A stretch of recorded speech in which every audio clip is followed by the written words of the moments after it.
तो आइए हम शुरू करते हैं अपना एनवीएस का प्री बोर्ड का एग्ज़ाम जो अभी हुआ है। उसमें जो प्रश्न आए हैं वह मैंने सभी पार्ट 1 यानी कि मैक्रो इकोनॉमिक्स के लिए हैं। तो आइए हम इसको स्टार्ट करते हैं। तो पहला प्रश्न है हमारा, which of the following is not a quantitative technique of monetary policy, यानी कि निम्नलिखित में से कौन सा मौद्रिक नीति की मात्रात्मक तकनीक नहीं है। ऑप्शन देखिए, पहला है रेपो रेट, दूसरा है मार्जिनल रिक्वायरमेंट्स, ठीक है, तीसरा है हमारा बैंक रेट पॉलिसी और फोर्थ है हमारा ओपन मार्केट ऑपरेशंस। तो देखिए यहाँ पे हमें बताना है कि कौन सा क्वांटिटेटिव यानी कि मात्रात्मक तकनीक नहीं है। तो सबसे पहले हम बात करें यदि रेपो रेट की, तो रेपो रेट हमारा जो है क्या है, वो एक क्वांटिटेटिव टेक्निक है, ठीक है। दूसरा अगर हम बात करें ओपन मार्केट ऑपरेशंस की, खुले बाज़ार परिचालन की, तो ये भी हमारी क्या है, मात्रात्मक तकनीक है। तीसरा अगर हम बात करें बैंक रेट पॉलिसी की, तो बैंक रेट में दोनों जो रेट हैं, रेपो दर और बैंक दर, दोनों को जो है मात्रात्मक तकनीक में शामिल किया जाता है।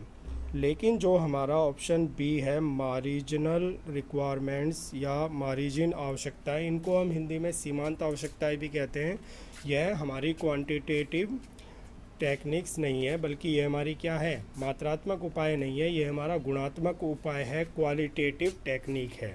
तो इसका हमारा ऑप्शन क्या हो जाएगा, ऑप्शन बी हमारा सही हो जाएगा, क्योंकि यह हमारा क्वांटिटेटिव नहीं है अपितु यह हमारा क्वालिटेटिव है, यह हमारा मात्रात्मक नहीं है, गुणात्मक है। चलिए अगले प्रश्न की तरफ। अगला प्रश्न है हमारा प्रश्न number 2, which of the following is not an indirect tax, इनमें से कौन सा ऐसा है जो एक इनडायरेक्ट टैक्स नहीं है। पहले मैंने अपनी वीडियोस में बताया हुआ है कि डायरेक्ट टैक्स और इनडायरेक्ट टैक्स हमारे क्या क्या होते हैं, प्रत्यक्ष कर और अप्रत्यक्ष कर, ठीक है। प्रत्यक्ष कर वे कर होते हैं जिनको किसी अन्य व्यक्ति के ऊपर नहीं टाला जा सकता, जबकि अप्रत्यक्ष कर वे कर होते हैं जिनको किसी अन्य व्यक्ति पर टाला जा सकता है। तो यहाँ पूछा है इनडायरेक्ट टैक्स यानी कि अप्रत्यक्ष कर, तो इसमें से कौन सा नहीं है। देखिए, उत्पाद शुल्क, मूल्य वृद्धि कर, कॉरपोरेट टैक्स और बिक्री कर। तो पूछा है कि कौन सा इनमें से अप्रत्यक्ष कर नहीं है, यानी कि वो हमारा प्रत्यक्ष कर है। बताइए इसका सही आंसर हमारा क्या होगा। हाँ, तो बताइए इसका सही ऑप्शन क्या जाएगा हमारा, कौन सा इसमें से हमारा इनडायरेक्ट टैक्स नहीं है। तो देखिए, उत्पाद शुल्क की हम बात करें तो ये हमारा इनडायरेक्ट टैक्स है, बिक्री कर की बात करें ये भी हमारा इनडायरेक्ट टैक्स है, और मूल्य वृद्धि कर की बात करें ये भी हमारा इनडायरेक्ट टैक्स है, ठीक है। तो कौन सा नहीं है इनडायरेक्ट टैक्स, इनडायरेक्ट टैक्स नहीं है हमारा option number B, corporate tax. इसका मतलब कॉरपोरेट टैक्स जो होता है वो हमारा क्या होता है, डायरेक्ट टैक्स होता है, यह हमारा इनडायरेक्ट टैक्स नहीं होता। चलिए आगे बढ़ते हैं अगले प्रश्न की तरफ। देखिए, प्रश्नों को मैंने हिंदी और इंग्लिश दोनों में लिया है, तो पहले मैं आपको इंग्लिश का बता देता हूँ क्योंकि हिंदी वाला अभी इसके साथ में नहीं आ रहा है। Balance of trade is measured as, जो व्यापार शेष है उसको कैसे मापा जाता है, ठीक है। व्यापार शेष जो है उसको हम कैसे मापते हैं, ये इस प्रश्न में हमारा पूछा गया है, ठीक है। तो देखिए यहाँ पे व्यापार शेष, व्यापार संतुलन को हम कैसे नापते हैं। तो यहाँ पे हमारा पहला ऑप्शन है, माल के आयात और निर्यात के बीच अंतर, सेवाओं के आयात और निर्यात के बीच अंतर, पूंजी के आयात और निर्यात के बीच अंतर, या सभी निर्यात और सभी आयातों के बीच में अंतर। तो बताइए इसका सही आंसर हमारा क्या होगा। जो बैलेंस ऑफ ट्रेड है हमारा, बैलेंस ऑफ ट्रेड वो कैसे नापा जाता है, difference between import and export, difference between import and export of services, या difference between import and export of capital. तो इसका सही आंसर जाएगा हमारा ऑप्शन ए, माल के आयात और निर्यात के बीच अंतर को ही हमारा क्या कहा जाता है, व्यापार संतुलन कहा जाता है। तो इसका सही आंसर हो गया हमारा ऑप्शन ए। चलिए अब हम चलते हैं अपने अगले प्रश्न की तरफ, ठीक है। अगला प्रश्न है हमारा प्रश्न नंबर 4, ठीक है। प्रश्न नंबर 4 क्या है, देखिए प्रश्न नंबर 4 है हमारा, the exchange rate determined by the free play of the market forces demand and supply of foreign exchange is called, उसको क्या कहते हैं, फिक्स्ड एक्सचेंज रेट, फ्लेक्सिबल और मैनेज और नो। बाजार बलों के मुक्त खेल द्वारा निर्धारित विदेशी विनिमय दर जो कि मुद्रा की मांग और आपूर्ति से निश्चित होती है उसको क्या कहा जाता है? क्या उसको निश्चित विनिमय दर कहा जाता है, लचीली विनिमय दर कहा जाता है, प्रतिबंधित फ्लोटिंग दर कहा जाता है, कि या इनमें से कोई भी ऑप्शन हमारा सही नहीं है? तो देखिए पहला ऑप्शन है निश्चित विनिमय दर। इसमें क्या होता है कि फिक्स्ड होता है, इसको कोई भी चेंज नहीं कर सकता और बाजार की मांग और पूर्ति के द्वारा यह निर्धारित नहीं होता, अपितु सरकार द्वारा निर्धारित किया जाता है। तो इसका मतलब यह हमारा ऑप्शन नहीं होगा। ठीक है, तो पहला ऑप्शन हमारा गलत है। दूसरा है हमारा प्रतिबंधित फ्लोटिंग। ये जो है आरबीआई या केंद्रीय बैंक के द्वारा किया जाता है, क्योंकि भारत का केंद्रीय बैंक आरबीआई है, इसलिए मैंने आरबीआई कहा। वैसे एक केंद्रीय बैंक द्वारा किया जाता है। लेकिन जो लचीली विनिमय दर है, फ्लेक्सिबल एक्सचेंज रेट है, तो फ्लेक्सिबल एक्सचेंज रेट में जो हमारा एक्सचेंज रेट है वो हमारा क्या होता है, free play of market forces demand and supply से फिक्स होता है। तो इसका हमारा सही ऑप्शन क्या हो जाएगा? इसका हमारा सही ऑप्शन हो जाएगा option B, flexible exchange rate. चलिए अगले प्रश्न की तरफ चलते हैं। अगला प्रश्न है हमारा कि external borrowing is a component of dash current capital account. बाह्य उधार चालू पूंजी खाते का एक घटक है, बताना है आपको इसका आंसर। तो आप अभी तक देख रहे हैं कि अभी तक जो इस नवोदय विद्यालय समिति के 12th के प्री बोर्ड के एग्ज़ाम में क्वेश्चंस आए हैं वो हर तरीके से क्वेश्चन लिए। देखिए अभी तक हमने जो 4 क्वेश्चन किए हैं वो हमारे एमसीक्यू थे, लेकिन हमारा जो 5वां क्वेश्चन है वो हमारा फिल इन द ब्लैंक्स की फॉर्म में आ गया है। ठीक है, 5वां क्वेश्चन जो ये वाला है ये फिल इन द ब्लैंक्स की फॉर्म में। तो external borrowing is a component of current capital account. जो हमारे बाह्य उधार है वो हमारे चालू खाते का घटक है या पूंजी खाते का घटक है? बताइए इसका आंसर क्या होगा? इसका आंसर क्या होगा? जो बाह्य उधार है वह हमारे चालू खाते के घटक होंगे या पूंजी खाते के? तो इसका आंसर होगा कि वो हमारे पूंजी खाते के घटक होंगे, यानी कि वो हमारे कैपिटल अकाउंट में आएंगे। चलिए हम अगले प्रश्न की तरफ चलते हैं। अगला प्रश्न है हमारा find the odd one out. इनमें से आपको ओड वन आउट करना है। देखिए अब उसने क्वेश्चन का टाइप बिल्कुल बदल दिया। अब पूछ रहा है कि इनमें से कौन सा अलग है, निम्नलिखित में से अजीब का पता लगाइए।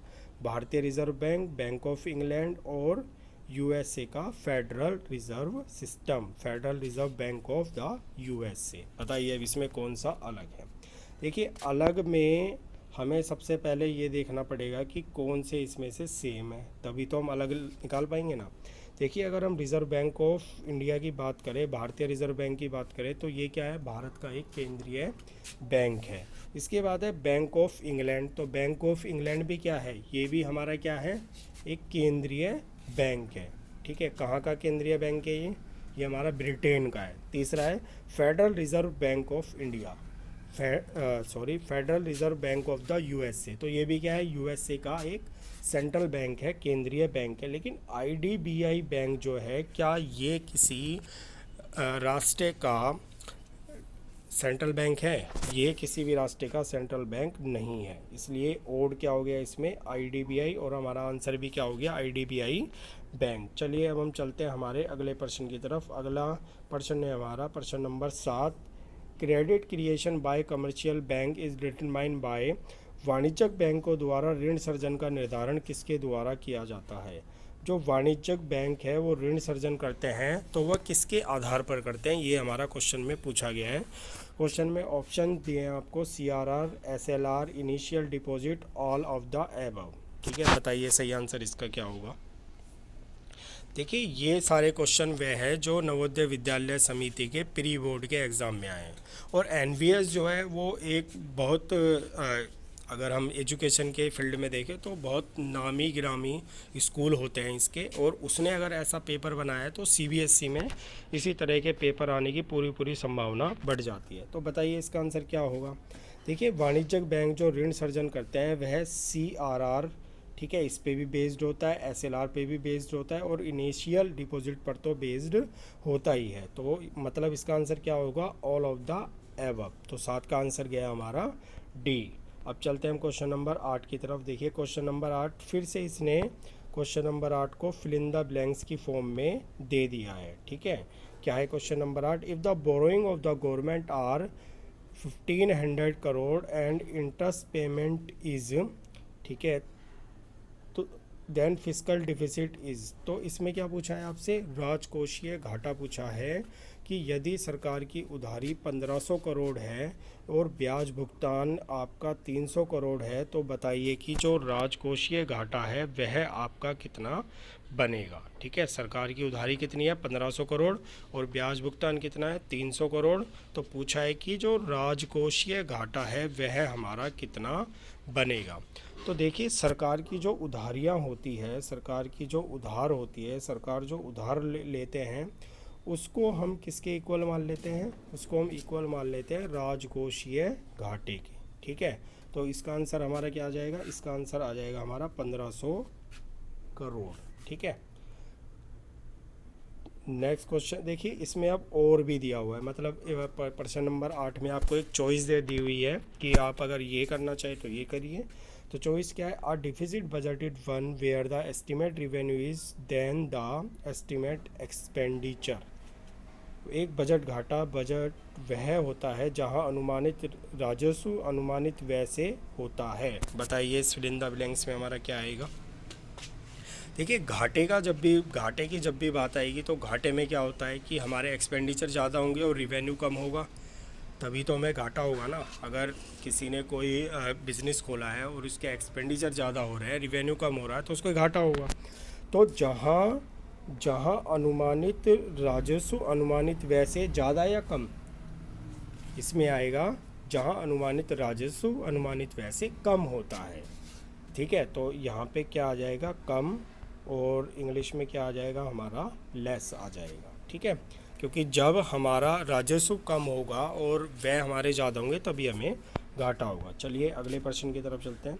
देखिए, अगला क्वेश्चन जो आया है आपका वो हमारा किससे है, अभिकथन और कारण से है। ठीक है, अभिकथन और कारण से है। एक आपको अभिकथन दिया हुआ है ए के रूप में और कारण के रूप में आपको दिया हुआ है। ठीक है, तो इसे हम पढ़ते हैं, उसके बाद में इसे करेंगे। देखिए, पहला अभिकथन है हमारा, वे कर जिन्हें किसी अन्य व्यक्ति पर स्थानांतरित नहीं किया जा सकता कहलाते हैं। ठीक है, वे कर जिन्हें किसी अन्य व्यक्ति पर स्थानांतरित नहीं किया जा सकता कहलाते हैं। 10 taxes which can not be shifted on the other person known as direct taxes. तो ये हमारा सही है भाई, जो कर किसी अन्य व्यक्ति पर शिफ्ट नहीं हो सकते, उन्हें स्थानांतरित नहीं किया जा सकता, उन्हें प्रत्यक्ष कर कहा जाता है। ठीक है, अब आर पढ़ते हैं। आर क्या है हमारा, आर है हमारा, goods and services tax can be shifted on another person. ठीक है, वस्तु एवं सेवा कर को अन्य व्यक्ति पर स्थानांतरित किया जा सकता है। ठीक है, जो हमारे जीएसटी है, गुड्स एंड सर्विसेज टैक्स है, वो हमारा अन्य व्यक्तियों पर स्थानांतरित किया जा सकता है। तो क्या बताइए, ये हमारा सही है या नहीं है, तो क्या है, ये भी हमारा सही है। ठीक है, वस्तु व सेवा कर को किसी अन्य व्यक्ति पर स्थानांतरित किया जा सकता है। अब हमें बताना है कि कौन सा ऑप्शन सही है। देखिए, ऑप्शन ए कह रहा है कि बोथ कि दोनों कथन ए और आर सत्य है, कारण आर ए का सही स्पष्टीकरण है। क्या ऐसा है? सही स्पष्टीकरण नहीं है, क्योंकि ए में उसने क्या बता रखा है, डायरेक्ट टैक्सेस, और बी में क्या बता रखा है, इनडायरेक्ट टैक्सेस। दूसरा ऑप्शन देखते हैं हम। दूसरा ऑप्शन है हमारा, दोनों कथन ए और कारण आर सत्य है और कारण दावा ए का सही स्पष्टीकरण नहीं है। तो हमारा क्या होगा, ऑप्शन बी इसमें सही जाएगा कि ए और आर तो सही है, लेकिन reason R is not the correct example of ए।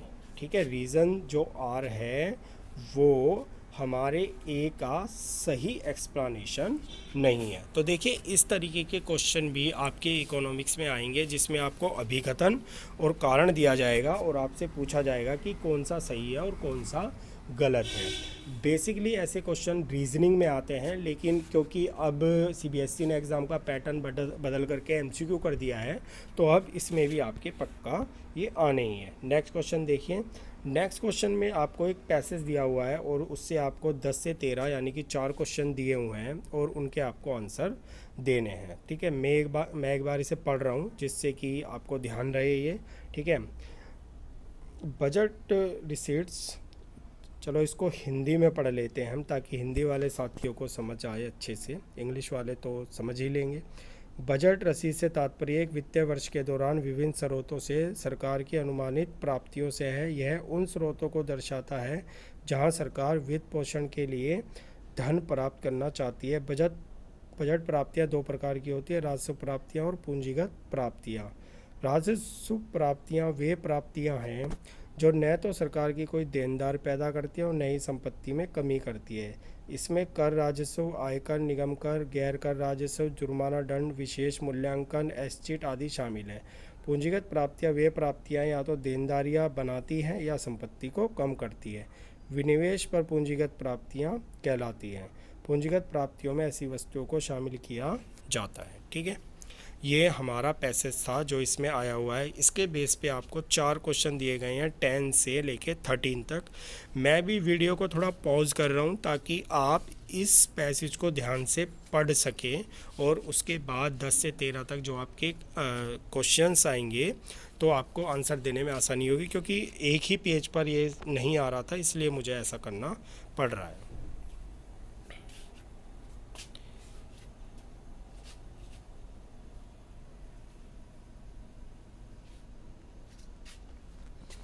चलिए अब हम इसके क्वेश्चंस पर आते हैं। देखिए, वैसे जो क्वेश्चन पूछे गए हैं वह हमारे बजट चैप्टर में जो सब कुछ हमने पढ़ा हुआ है उन्हीं चीज़ों को पैसेज में दिया हुआ है। यानी कि पैसेज में जो सारी चीज़ें हैं वो हमने पढ़ी हुई है बजट वाले चैप्टर में।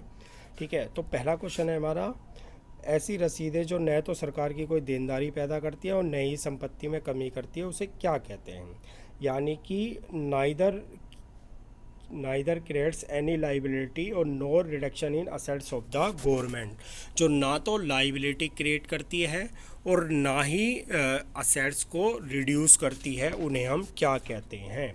जो नए सरकार के लिए कोई देनदारी पैदा करती है और न ही संपत्ति में कमी करती है। राजस्व प्राप्तियां, पूंजीगत प्राप्तियां, दोनों ए और बी, और उपरोक्त में से कोई नहीं। बताइए इसका सही आंसर क्या होगा? पैसेज से ही पूछा हुआ है ये क्वेश्चन, लेकिन हम जर्नली भी इस क्वेश्चन को कर सकते हैं।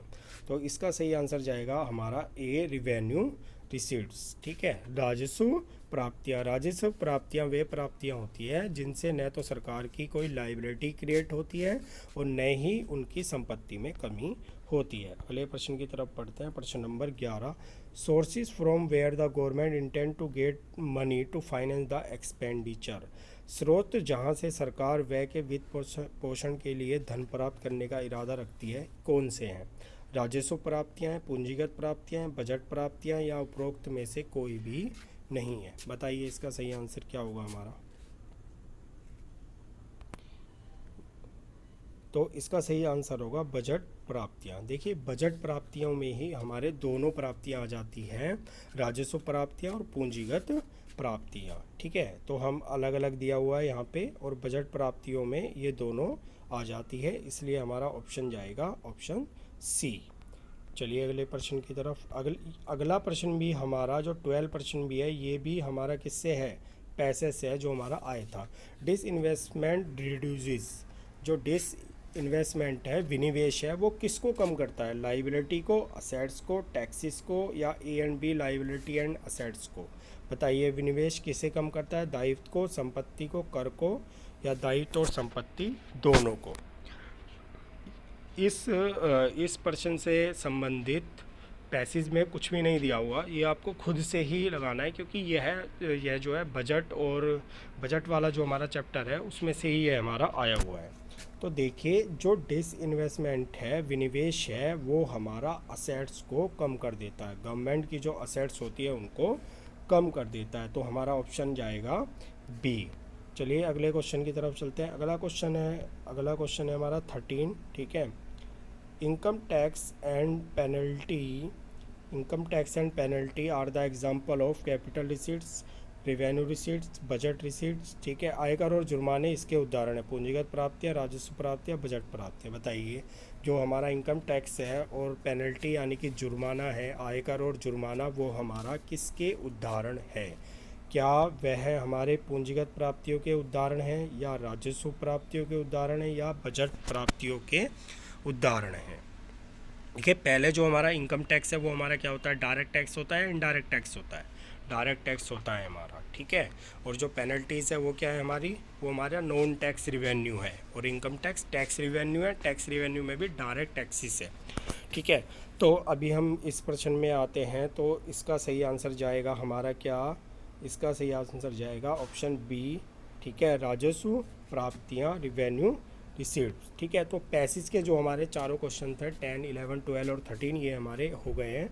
अगले क्वेश्चन की तरफ चलते हैं 14, ठीक है। 14 हमारा पैसेज से नहीं है। If the price of $1 has fallen from 74 to 70, the currency has appreciated, depreciated और devaluated, none of the above, ठीक है। यदि $1 की कीमत 74 रुपये से गिरकर 70 रुपये हो गई तो मुद्रा में क्या हुआ है, मूल्य ह्रास हुआ है, अवमूल्यन हुआ है, या मूल्य की सराहना हुई है यानी कि बढ़ोतरी हुई है, या उपरोक्त में से कोई भी नहीं हुआ, कुछ भी नहीं हुआ। तो बताइए। देखिए हमारा जो यूएस का 1 रुपया है, अगर उसकी वैल्यू हमारे इंडिया के रुपए में 74 से 70 हो गई है, ठीक है, तो हमारी करेंसी पर क्या असर होगा इसका, बताइए। बढ़ेगी, एप्रिसिएशन होगा, उसमें डेप्रिसिएशन होगा, या डी इवेल्यूएशन होगा, बताइए। तो इसका आंसर जाएगा हमारा ऑप्शन ए, एप्रिसिएटेड, क्योंकि हमारी मुद्रा का मूल्य बड़ा है। पहले हमारी मुद्रा $1 के बराबर 74 रुपीज़ हमें देने होते थे, लेकिन अब हमें कम देने हो रहे हैं। इसका मतलब हमारी मुद्रा का मूल्य बड़ा है। चलिए अगले क्वेश्चन की तरफ चलते हैं। देखिए अगला क्वेश्चन में आपको 4 स्टेटमेंट दिए हैं और ट्रू स्टेटमेंट्स को आपको निकालना है। अब देखिए इसमें ट्रू और फॉल्स भी आ गया, तो हर तरीके के क्वेश्चंस को एमसीक्यू के साथ में कंबाइन किया गया है। तो इसमें बताना है, लचीली विनिमय दर प्रणाली सरकार को विदेशी मुद्रा भंडार के बड़े स्टॉक को बनाए रखने के लिए लचीलापन देती है। प्रतिबंधित अस्थायी विनिमय दर प्रणाली में सरकार विदेशी मुद्राओं को खरीदने और बेचने के लिए हस्तक्षेप करती है। प्रतिबंधित अस्थायी विनिमय दर प्रणाली में केंद्रीय बैंक विनिमय दर को उतार चढ़ाव के लिए नियमित करता है। निश्चित विनिमय दर प्रणाली में बाजार की ताकतें विनिमय दर तय करती हैं, ठीक है, ये आपको बताना है। इंग्लिश वाले भी ध्यान से देख सकते हैं, ठीक है। The flexible exchange rate system given the government more flexibility to maintain large stock of foreign exchange in the manage floating exchange rate system the government intervals to buy and sell foreign currencies. बताइए इसका सही answer क्या होगा। देखिए यहाँ पर पहला option अगर हम देखें, लचीली विनिमय दर सरकार को विदेशी मुद्रा भंडार में स्टॉक बनाने के लिए अधिक लचीलापन देती है, तो ये ऑप्शन हमारा पूरा गलत है। क्योंकि फ्लेक्सिबल में अभी हमने फ्लेक्सिबल में पढ़ा था कि फ्लेक्सिबल में सरकार का कोई हस्तक्षेप नहीं होता, बाजार की मांग और शक्तियों के द्वारा विनिमय दर निर्धारित होती है। दूसरा है, प्रतिबंधित अस्थायी विनिमय दर प्रणाली में सरकार हस्तक्षेप करती है, नहीं, सरकार का इसमें भी कोई हस्तक्षेप नहीं होता। डी है, निश्चित विनिमय दर प्रणाली में बाजार की ताकतें विनिमय दर तय करती है, गलत। इसमें हमारी विनिमय दर जो होती है वो हमारी क्या होती है, फिक्स होती है विनिमय दर, इसको कोई भी चेंज नहीं कर सकता है। अगला है हमारा, प्रतिबंधित अस्थायी विनिमय दर प्रणाली में केंद्रीय बैंक हस्तक्षेप करता है, ठीक है। In the manage floating exchange rate system the central bank intervenes to moderate exchange rate fluctuations, ठीक है। तो यही हमारा क्या है, सही आंसर है। क्योंकि फ्लोटिंग एक्सचेंज रेट में प्रतिबंधित विनिमय दर में जो केंद्रीय बैंक है वह हमारा हस्तक्षेप करता है। चलिए अब हम आगे चलते हैं हमारे अगले प्रश्न की तरफ, ठीक है। अगला प्रश्न है हमारा प्रश्न नंबर 16। प्राथमिक घाटा राजस्व घाटे और भुगतान के बीच का अंतर है। Primary deficit is the difference between revenue deficit and interest payment. तो बताइए ये सही है या गलत है, ये भी हमारा ट्रू फॉल्स वाला ही है, ठीक है। बताइए इसका क्या आंसर होगा हमारा, कि प्राथमिक घाटा राजस्व घाटे और ब्याज भुगतान का अंतर होता है, क्या यह सही है, नहीं, ये गलत है। जब क्योंकि प्राथमिक घाटा हमारा राजकोषीय घाटा और ब्याज भुगतान का अंतर होता है, ठीक है। प्राथमिक घाटा जो हमारा होता है वह हमारा राजकोषीय घाटा और ब्याज भुगतान का अंतर होता है, इसका अंतर नहीं होता, तो क्या हो जाएगा, गलत हो जाएगा। अगले प्रश्न की तरफ चलते हैं। A company located in India receive a loan from company located abroad, how is the transaction recorded in the India's balance of payment account, ठीक है। Credit side of current account, debit side of current account, credit side of capital account, debit side of capital account. Bharat में स्थित एक company को विदेश स्थित एक company से ऋण प्राप्त होता है। यह लेन देन भारत के भुगतान संतुलन में कैसे दर्ज किया जाएगा? चालू खाते का क्रेडिट पक्ष, चालू खाते का डेबिट पक्ष, पूंजी खाते का क्रेडिट पक्ष या पूंजी खाते का डेबिट पक्ष बताइए। देखिए जो हमारा कैपिटल अकाउंट होता है, देखो ये तो श्योर है कि ये कैपिटल अकाउंट में आएगा, क्योंकि यहाँ पे क्या हो रहा है, एबर्ट से लेन देन हो रहा है, विदेश से लेन देन हो रहा है। लेकिन चालू खाते के कैपिटल अकाउंट के क्रेडिट में आएगा या डेबिट में आएगा? ठीक है, ये आएगा हमारे क्रेडिट में। ठीक है, पूंजी खाता यानी कि हमारा कैपिटल अकाउंट के credit side of capital account में ये हमारा आएगा। जितना भी हमारे पास विदेशों से धन आता है वो हमारा कैपिटल, हमारे देश के कैपिटल अकाउंट के क्रेडिट पक्ष में लिखा जाता है। चलिए अगले क्वेश्चन की तरफ। ये हमारा इस वीडियो का लास्ट क्वेश्चन है। ठीक है, if the legal ratio is 20%, तो मल्टीप्लायर क्या होगा? If the legal ratio is 20%, the value of multiplier, multiplier की वैल्यू हमारी क्या होगी बताइए इसमें। देखिए मल्टीप्लायर निकालने के लिए क्या होता है हमारा 1/RR होता है। ठीक है, तो 1 क्या हो जाएगा हमारा 20% हो जाएगा। ठीक है, जब हम इस 20% को 100 हमारा ऊपर आ जाएगा, और 20 से जब हम 5 को काट देंगे तो हमारा क्या आ जाएगा, 20 से जब हम 100 को काटेंगे तो हमारा 5 आ जाएगा। तो इसका मतलब हमारा आंसर क्या होएगा, answer number 5, option number C हमारा क्या होगा, मल्टीप्लायर होगा हमारा 5। ठीक है, तो इसके लिए हमें क्या चाहिए, फॉर्मूला चाहिए, जो कि होता है हमारा 1/RR। RR 20% और 20% होगा 20/100, 100 हमारा ऊपर चला जाएगा। तो देखिए मैंने अभी इस वीडियो में मैंने जो सभी क्वेश्चंस लिए हैं वह सभी क्वेश्चंस मैंने NVS के प्री बोर्ड एग्ज़ाम से लिए हैं, और सारे क्वेश्चंस इसमें इंपॉर्टेंट है। अगर आपको ये वीडियो अच्छा लगा हो तो आप इस वीडियो को लाइक करें और हमारे चैनल को सब्सक्राइब करें, ताकि जिससे आगे आने वाली भी जो वीडियोस है वो आपको मिलती रहे। मैं इस वीडियो का पार्ट बी, अभी मैंने सिर्फ NVS के क्वेश्चन पेपर का पार्ट ए लिया है, पार्ट बी मैं अगली वीडियो में अपनी डालूँगा। तो आप हमारे चैनल को सब्सक्राइब कीजिए ताकि अगली वीडियो का नोटिफिकेशन आपको मिले। इसके लिए बेल आइकन को प्रेस कीजिए।